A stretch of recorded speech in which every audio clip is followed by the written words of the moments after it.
Welcome to the Real Estate 401k Show. Here are your hosts, Ryan Gerdes, Mike Weinstein, and Justin Frederick, helping you build a legacy of wealth through real estate. Powered by the Recon Group at West USA and the Frederick team with Fairway Mortgage. NMLS number 625918. All right, welcome back to the Real Estate 401k Show. I'm your host, Mike Weinstein, alongside my partner, Ryan Gerdes, and we are excited to have in studio today. If you are clients of ours if you're not clients of ours, well, then you're doing it wrong. But if you're clients of ours and you have questions when it comes down to real estate law and you need a real estate attorney, or you need some information about your HOA, what you're permitted to do, what you're not permitted to do, you are going to be introduced to our real estate attorney. His name is Christopher Charles Esquire. What is Esquire? We gotta get one of those sound bites where we push a button and there's like, hooray. That's what I'm used to, guys. Hey, So right? It's a little different for me. That's okay. We'll make it work. Okay, hold on. Yeah. Golf clap. Phoenix Open. What is Esquire? What does that mean? It means lawyer. I remember. Is it time to move on from that? We have moved on from that. I haven't heard anybody say that in years since you just brought it up. But yeah, it means licensed member of the bar. I recall it having something. That to do Ryan's an Esquire. He's part of a lot of bars. They close about 2. I'm taking a leave of absence right now, but yeah, I've been known to go to a bar from time to time. All right. Well, Christopher Charles is our real estate attorney from Provident Lawyers, and again, if you had any questions for a real estate attorney, he is who we would point you as far as his direction. So, all right, Christopher, you're at least for us, you're our go-to guy, especially when it comes down to HOAs, HOA disputes. Can HOAs prohibit you from doing short-term, midterm, rentals and things like that? Are HOAs truly the bane of our existence? I find for a lot of people, whether it's previous experience or whatever the case is, they come out here and just flipping hate HOAs. What are some of the myths about HOAs, and what are your thoughts on HOAs in general? I have many thoughts on HOAs, and my thoughts and opinions have evolved over the years. I've lived in communities with no HOA, and I've lived in communities with the most extreme of extreme HOAs as far as the rules and bylaws and CC&Rs and deed restrictions, covenants, conditions, restrictions. So I've seen it all, and I've seen the good, the bad, and the ugly. And as a real estate attorney, I've seen the benefits of HOAs, and I've seen some of the overreaches as well. But my appetite for HOAs improved when a certain circumstance happened that I'll share a story that happened when I was in college. When I was younger, I didn't like being told what to do, probably by anybody, but especially by the HOA. I didn't appreciate the HOA telling me that I couldn't have a basketball hoop in my driveway. But you got married. When you get married, you're saying, I like to be told what to do. My views have evolved over the years. I was young and ignorant. But I remember that's what really set me off when I was younger, is the restriction against a basketball hoop in my driveway. And then I lived in a neighborhood with my brother in Phoenix when I was in college, and it was a really beautiful home in a beautiful neighborhood. No, it was not a planned community. It was not an HOA community. It's now in the historic area, a historic district, and we took really, really good care of the home. And the homes had good values. And then all of a sudden, one day I came home from being away from out of town for the weekend, and our immediate next door neighbor painted their house. This is a true story. Painted their house bright canary yellow. And it was just this hideous, obnoxious color, and I was like, that's weird and kind of unfortunate. Sorry if there's anybody listening that has a bright yellow colored home. It just didn't look in Don't place. Don't apologize to them. In this particular neighborhood, it looked a little out of place. And then, true story, about 4-6 weeks later, a house 3 doors down painted their house barber shop red and white stripes. So like diagonal red and white stripes. They're getting ready for Christmas. Oh my It was like the middle God. of summer. And so that's when I started to kind of piece together some of the benefits that we get from having planned communities and having CC&Rs, just having a common scheme, development scheme, architectural scheme for regulating the use of the properties, all with the idea, which is what you guys care about, is preserving wealth, preserving the values of the properties and protecting, how these neighborhoods are going to be developed and what kind of what they're going to look like. So I do see that there are some. I think that reasonable restrictions make sense. I represent a community. By the way, our office represents property owners, and we also represent HOAs. So we are neutral. So we are often on both sides, either side of the issue of disputes. But I do represent an HOA up in northern Arizona. It's a small community with like 20 homes. And the board has determined that they want to dissolve the HOA, which is fine. And we can do that. There's a legal process in place that allows for that process to happen, to just totally unwind the HOA. You can even dissolve CC&Rs. It's not easy to do, but there's a process and it can be done. In this particular community, it looks like they have the votes and the interest to do that. But my counsel to clients in those type of situations is, hey, look, if we've got a community of 20 homes or even 10 homes, whatever it is, if we've got a community of homes that are together, if we're gonna dissolve the rules altogether, they really need to be replaced with something else. Because just to have a free-for-all, no rules at all as far as parking, ingress, egress, utilities, development scheme, what type of property. Can we have trailers in the front yard? Can we have mobile homes in the front yard, RVs? Can it, how can it be developed? What are the homes going to look like? Can we have 2 stories? Can we block each other's view? That's kind of the goal, the spirit of these rules.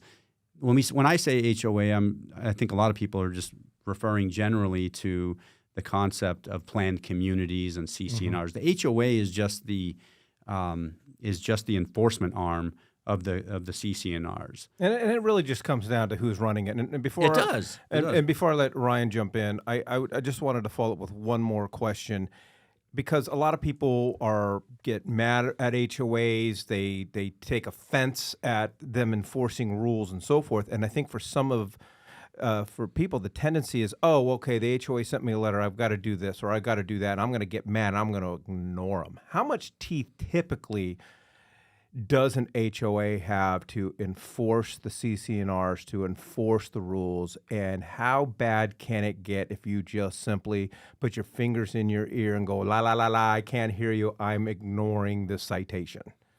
Well, I'll share an example to make the point. Thankfully, we've been out of the Great Recession for many years now, but for many years, a lot of what I did as a real estate attorney each day in, day out was advising property owners regarding their distressed properties. People would come to me with a property that was hundreds of thousands of dollars upside down, wanting to know what their options were, what they should do with their property. And the first words out of my advice, the most important thing that you need to do in this circumstance is pay your HOA. Because they would ask me, do I need to keep paying the bank? My house is upside down. Do I need to keep paying the bank? Do I need to keep paying the property taxes? And my advice was, above your property taxes, above the mortgage, the first most important thing you need to do is pay the HOA. That was going to be what I was going to ask about, because I've done countless short sales REOs, and so many times I'll have pretty good success getting through negotiations with the bank, like in pretty expeditious time, and then the HOA slaps their fees down, and I'm like, okay, this follows you, the individual. That's right. Even after the transaction is closed, if they allow the transaction to close, and what type of I guess that's kind of really what I wanted to do, to dig into a little bit, and then I had a couple of questions about your story. Is what I mean, I've had to go negotiate. I've had to go sit in board meetings and say, hey, Mr. John Q, ex-homeowner, had $5,000 in between fines and HOA dues and past expenses. What can we do about that? Because you can't get blood out of a turnip, Right. and so what truly recourse do they have, or if any? So HOAs have extreme security protection regarding unpaid assessments. So that's the highest level of priority that property owners need to make sure that they pay the monthly or regular assessments, whether it's monthly, quarterly, annually, because the HOA lobby is so influential that they successfully lobbied the legislature back, I think it was in the late 70s, to enact legislation that provides the HOA with super lien priority against the real property. Wow. Concerning any unpaid assessments. So that matters today when all of our properties have equity. So if the property owner doesn't pay their assessments, the HOA, by operation of law, will have a lien against the property in super lien priority, junior only to any existing purchase money mortgage. That will absolutely ensure that the HOA gets paid from the equity from the property. By the way, the HOAs and the law firms that do that type of work, they have no qualms filing a lawsuit for a unpaid $2,500 assessment. So I've seen that sad scenario many, many times where a lawsuit will be filed for an unpaid assessment of $2,000, $3,000, $4,000, $5,000 maybe, and then they tack on the $5,000 in attorney's fees, late fees, and everything, and it just gets worse from there. All right, if you are looking for a incredible real estate attorney or got questions about your HOA or in a dispute with your HOA or run an HOA, go ahead and text the word HOA to 623-AZ-RECON. That's HOA to 623-AZ-RECON. All right, Christopher, I want to kind of, take it into a different direction. Obviously, this is the Real Estate 401k show. Our emphasis really is helping people, build and generate a legacy of wealth through real estate. So oftentimes now we're dealing with income-producing properties, whether somebody's deciding that they're going to move and hang on to home number one, convert that into a rental, and or go out and buy an income-producing property. And so obviously over the last decade or so, Airbnbs or short-term rentals have become very, very popular out here. Ryan and I are doing really focused a lot on helping our investors, take advantage of the midterm property, rentals such as 30 plus days and so forth. So let's talk about, as an investor, converting a home into an income producing property or buying something and wanting our options of short-term, midterm, long-term. What are some things that we should be paying attention to? How much research should we do? How important is it to get our hands on the original CC&Rs and then talk to an attorney? So the due diligence is key to identify the proper location, the proper geographic area that you want the property to be in. What part of the valley do you deem to be desirable for a short-term rental operation? And then kind of zero in from there. So what part of the valley? Okay, northeast, Northwest Valley, East Valley, Scottsdale, wherever you want to be. And then what particular neighborhood, what particular community are you interested in? And then from there, there's two questions that need to be asked. Number one, is it legal in that particular community? Are there any existing deed restrictions, HOA prohibitions against short-term rentals? What rental restrictions exist? So that's number one. Because if the answer to that is they're unlawful, then that ends the analysis. But if it is lawful, okay, then is it still wise, given the temperature and mood for short-term rentals in this particular neighborhood? Because I've seen those situations where my clients have had great rental properties in areas where it is lawful. There's no enforceable restriction against short-term rental use, but there's just this growing hostility towards them. If there's a groundswell of opposition against them in the neighborhood, then I don't know if you want to voluntarily inject yourself. I've got this neighborhood, these two streets, they're one block over from me, and every single front yard has a sign in the yard that says No hotels. homes, not hotels. Yeah. And I'm like, I don't know whether that would be a good street to Yeah. buy an Airbnb See, on. that's how I see it. I mean, I have a group of clients who have they're really, really successful, really wise. They've strategically targeted a particular neighborhood in Scottsdale where they've bought up a bunch of where it's absolutely lawful. There's no restrictions. They're large lots, and they've strategically positioned a number of rentals there, and so it's just kind of this very welcoming atmosphere to that type of thing. Kind of if anybody's ever been to Mission Beach, California, San Diego, there's areas where there's just short-term rentals all over the place. But anyway, that's kind of the point. Like, just you can choose where to buy.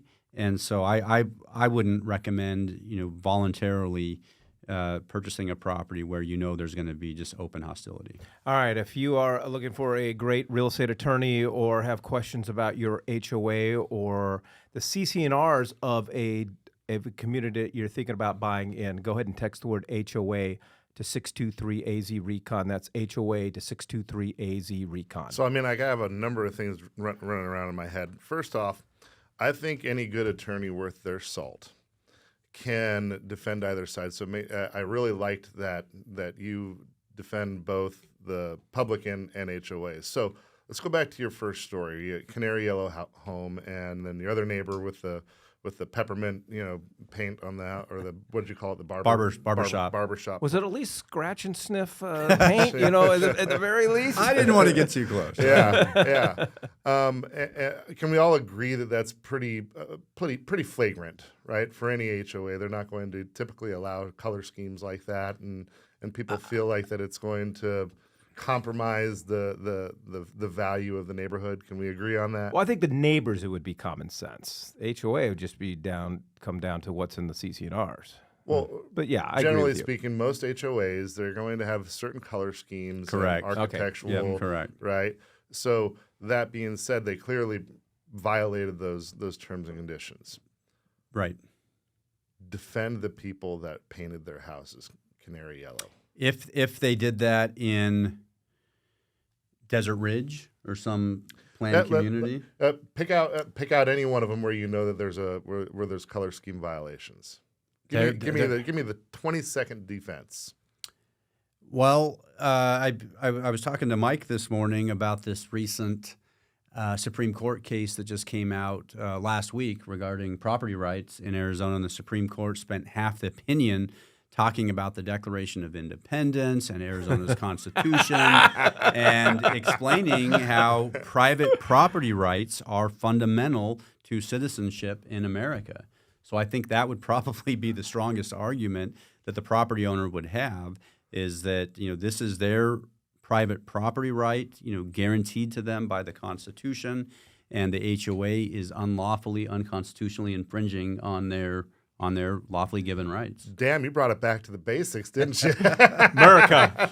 America, yes. All right, so we have this is related, but a little bit of a spinoff. So Mike and I both own a property. It's on a golf course.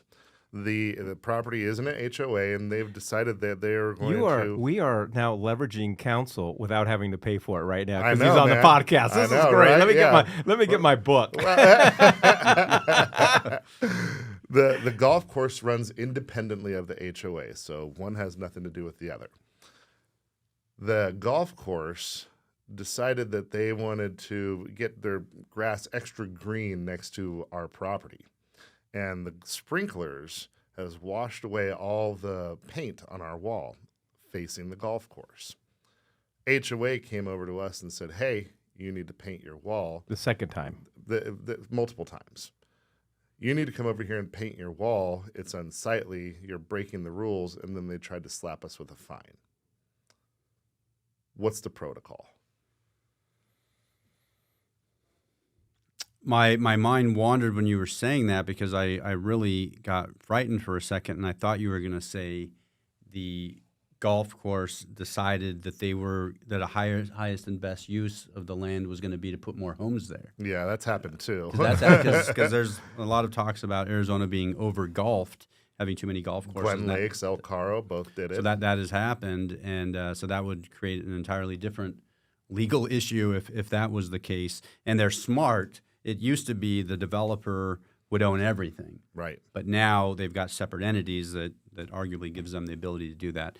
So the sprinklers are affecting the wall. Say that again? Yeah, so the sprinklers are not only washing away the paint, it's also leaching over and starting to deteriorate the block. Okay, now I see. So the HOA, which is a separate entity, is complaining about the condition of the wall. Right. And your position is, well, I didn't do it. Right. All right. Well, technically, it's still your responsibility. It's your property, so it's still actually the correct legal conclusion will be determined in the actual CC&Rs to determine whose responsibility that is. Sometimes, actually, most of the time, the exterior wall is the responsibility of the HOA. But there will be a yes or no answer, a clear answer in the CC&Rs as to what are the common elements and what's the responsibility of the property owner. If the CC&Rs indicate that the exterior portion of the wall is the property owner's responsibility, then you're going to be technically liable for incurring either having a fine or incurring the cost to repair it, improve it. But you would have a claim for indemnification against the golf course owner for causing that damage. But ultimately, it's still going to be your responsibility, and then you'll just seek reimbursement from the golf course. But my guess, most of the time, the exterior condition will be the responsibility of the HOA. Okay. It'd be unusual for it not to be. Well, they feel like it's Mike and I's Well, take a look responsibility. at the letter and see if they point to a specific provision in the CC&Rs. Okay. And but there'll be a so that's going to lead clear me answer. to in a minute of amendments to the CC&Rs.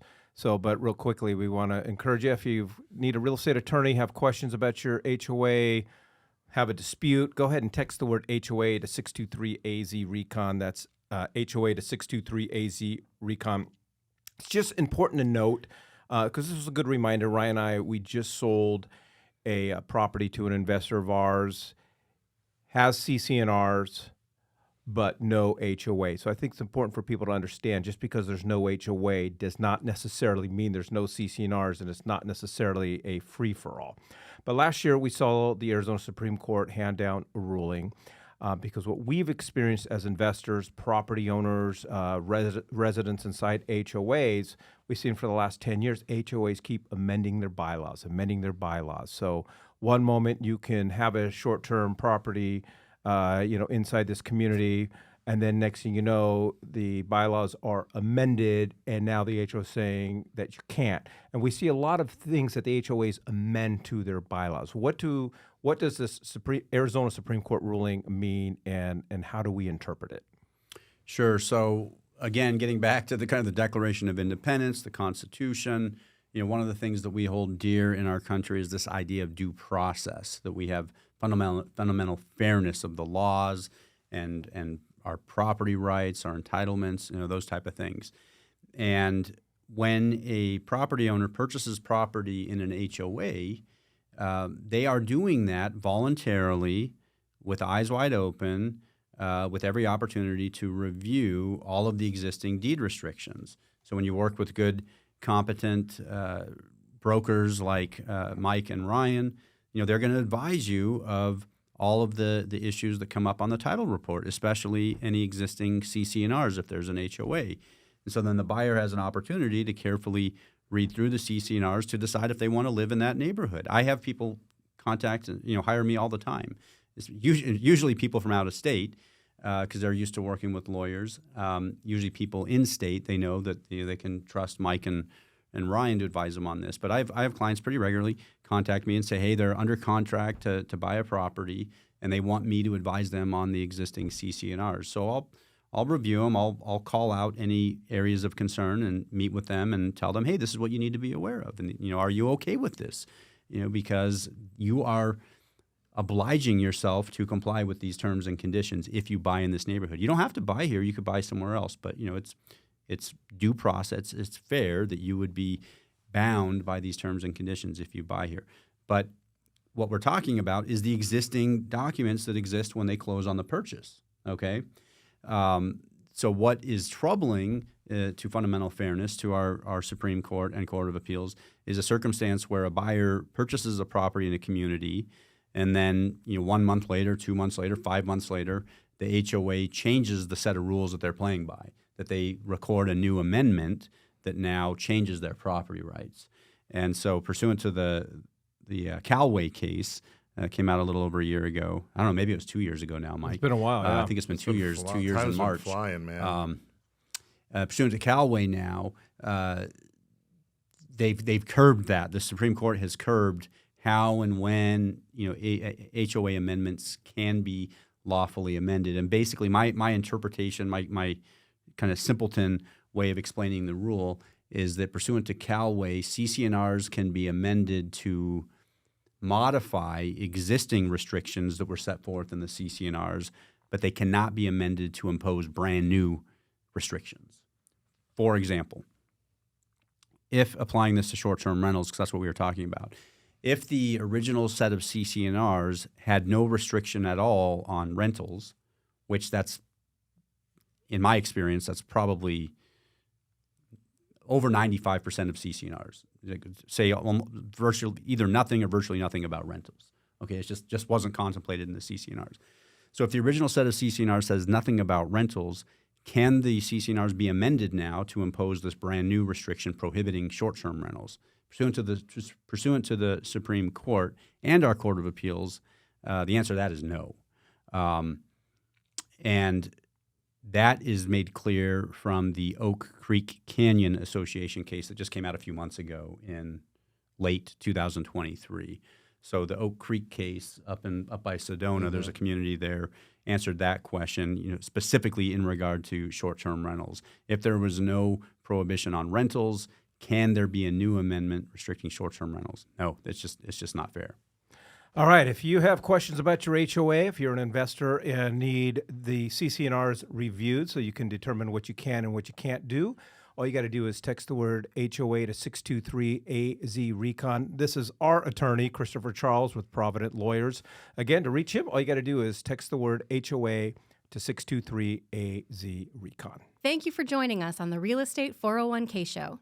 If you want more information on how to build wealth, click on the link or text us at 623-297-3266. That's 623-AZ-RECON.